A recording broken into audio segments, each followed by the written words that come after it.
The national chairman of the All Progressives Congress, Senator Abdullahi Adamu, has criticized the timing of the implementation of the Naira redesign policy of the Central Bank of Nigeria, saying it has exposed Nigerian masses to avoidable suffering and put everyone under pressure. He, however, said the party's presidential candidate, Bola Ahmed Tinubu, would defy the odds to emerge president-elect after Saturday's polls, adding that Nigerians will not desert the party because of the ongoing cash crunch. Also, the Presidential Campaign Council of the New Nigeria People's Party has denied that the party's flag bearer, Rabiu Kwakwaso, will drop out of the presidential race. The campaign team of Kwakwaso says he will not step down for any other presidential candidate, including Atiku Abubakar of Nigeria's main opposition, the People's Democratic Party.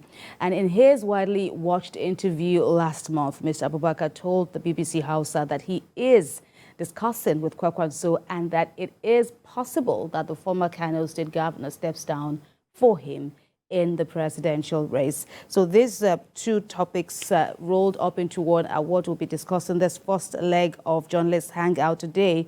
Biko, regarding the stance of Senator Abdullahi Adamu, the chairman of the APC, while he was addressing journalists on Wednesday, what do you make of all that he said? There were many takeaways. First was the fact where he denied the existence of any cabal in the presidency. Well, he has to try his best to be politically correct.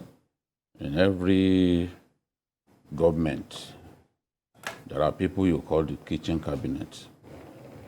In every government, there is a cabal. It all depends on what the cabal does. Is the cabal positively inclined to work with the number one? Is the cabal interested in real growth and development and progress of the country? The cabal can choose to simply be selfish and focus on that which directly affects them. So, but I'm saying that in every government, there's usually the inner caucus, the kitchen cabinet. Even in a military regime, we always have them. During the Babangida years, we had those that were called the IBB boys. IBB boys were largely, dominated by officers of the Armored Corps, people that he trained as an instructor. IBB was an armored officer, and during his time, many soldiers wanted to be in the elite Armored Corps of the Nigerian Army, and he trained a lot of them, like Olurin, Dangiwa Umar, who even headed the Nigerian Army Armored School in Bauchi for some time. So these were people that he had known for years and had grown so accustomed to them. No one would deny that there are some people in this administration who had been close to President Buhari for more than 40 years. Some had worked for him in different capacities, whether as his PA or as his chief of staff or as his speech writer. By the time he became president, you would expect that those ones would be among the most influential in the administration. President Buhari's first set of appointees were people from northern Nigeria, dominated immensely by people from northern Nigeria. There were some Nigerians who wanted to be hypocritical and were saying, no, he went for merit. The president, in his usual stance, came out to say, no, I didn't go for merit. The first set of people I picked were people that I had known over the years.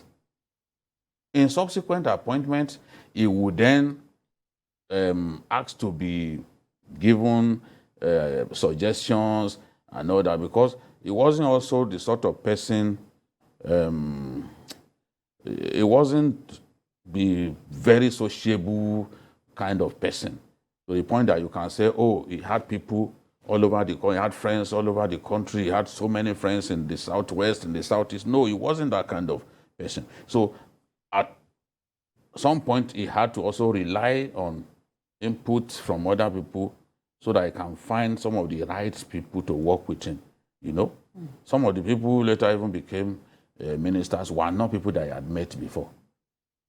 But he admitted that the first set of people. I think the first 11 or so that he appointed were people that he had, grown accustomed. Some of them were even his relations.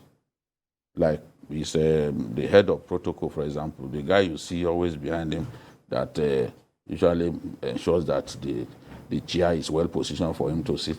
This is related to him, and many other people like that. So the point that I'm making is that in every government, there will be people privileged to have the ear of the number one. You can call such people all kinds of names: cabal, inner caucus, inner wheel, kitchen cabinet. It depends. The cabal would appear derogatory. It will appear derogatory, but in any administration, you always have people who are never far away from the man who calls the shots. They are the ones who give him advice at the last minute. They are the people who see him last. I know some governors that when you visit them, you are with them up till 1 a.m. There are still some people, 3, 4, 5 of them, who will never leave until you are gone. Because he wants them to be close to him, to be with him at all times, so that even if he's about to make a mistake, maybe in discussing with you, he's about to commit himself in a way that could be potentially dangerous. Those are the people who will just find a way to whisper into his ears. Okay, no do that. You will not know what they are discussing. And over the years, they will have grown so accustomed to him that they can read his mood at any time. If they want to present something for him to sign, they know the best time to go to him. There are people who are perfect at reading his mood. They know when you don't take a file to him. If you take that file to him, he will not sign at that time. That will be the end. So in my view, every administration has such people. Right. All right, but in the context with which the national chairman of the ruling party was speaking, especially in response to a stance by an earlier bigwig in the party, in the person of Governor El Rufai, who had alluded to the existence of this insider, of this caucus, of this cabal, so to speak, in the context of this controversial Naira redesign policy. From what BKO has said, yes, there are pluses that these inner caucus, bring to the number one. But in this context of, the rumbles that we are still recording on the issue of the redesign policy, what do you have to say about the role this group of persons have played? Don't also forget that he mentioned something. It could be positive or negative. Even one of the definitions of cabal is a group that unites to fight for their private purposes. Meaning that what they do is to see how they can benefit from a particular government. That is why some of us will find those who are working positively with the government, calling them the kitchen cabinet. Because a cabinet comes together, they take decisions. We've seen it work in Lagos. At least the first 2 terms of the presidential candidate of the APC now, Bola Ahmed Tinubu, as governor in Lagos State. We knew about 6 or 7 people who ran that government. And you can't take it away from them when you look at the foundation that they have laid for Lagos today. Because are you talking of the IGR? Are you talking of physical infrastructure? All right. Doctor, so like I said... just for you to quickly wrap up on that point of, your takeaways from Adamu's meeting with journalists yesterday. So, like I said, kitchen cabinet is more positive for some of us. And that's why what El Rufai said against what the chairman is saying, they are quite clear. If the so-called cabal in the presidency has made positive impact, we shouldn't be hearing from the party's national chairman, talking about the policy of a government in power affecting or not affecting its candidates for a political contest, which is what this has brought out clearly, that it means those who are advising the president they are not doing it the right way, in which every member of that party will feel convinced. You may not be satisfied with certain policies, but you'll be convinced that this is in the best interest of the country. And that's purely what has happened in this case. And another statement that stood out, BKO, was where Abdullahi Adamu said that the party was heading to the polls this year united, as against, people that had been talking about bickerings here and there, targeted at even the flag bearer. Yeah, but what he meant was clear. Even if they had issues, it wasn't from within the party. And El-Rufai has also said that clearly, that look, this policy was not the policy of our party. Let's face it, it's not everyone who would take this kind of, who will come up with this kind of policy when he knows that he's chasing re-election. Mr. President would not have come up with this policy if he was chasing re-election. Mr. President had the opportunity to remove subsidy. He told everyone in his team that he would not remove subsidy. He preferred to kick the can down the road. Long after he's gone, subsidy can be removed. And everyone knew at that time that, they didn't want to do it because elections were coming. Because what you would normally expect was that the moment we came up with the PIA,